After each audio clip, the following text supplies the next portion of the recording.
Ay, Robert, paano to?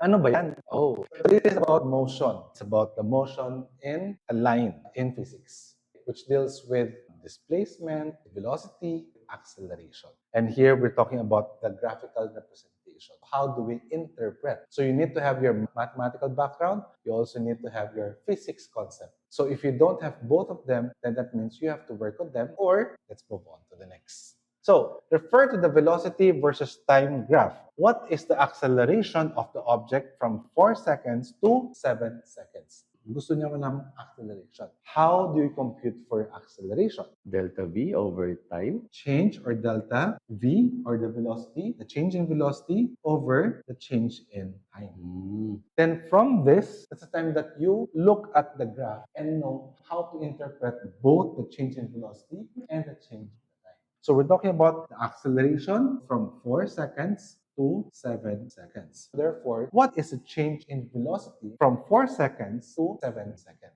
So sabi natin, from 4 seconds, which is at this particular point, to 7 seconds, which is at this particular point. Sabi natin kanina, the vertical axis is your velocity mismo.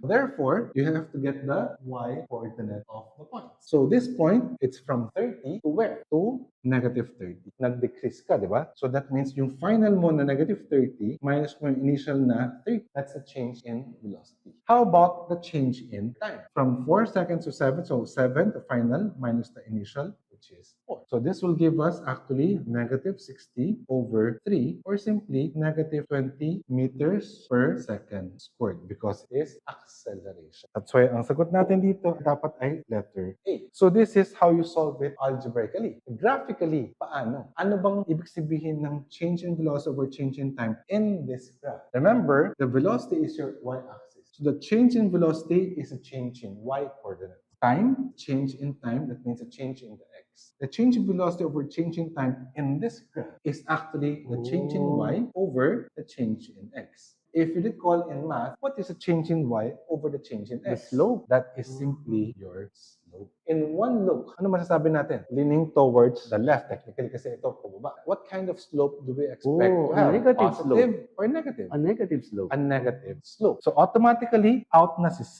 out na si D. So gaano ka steep? The change in y is change in 60. The change in x is 3. That's why it will end up as 20.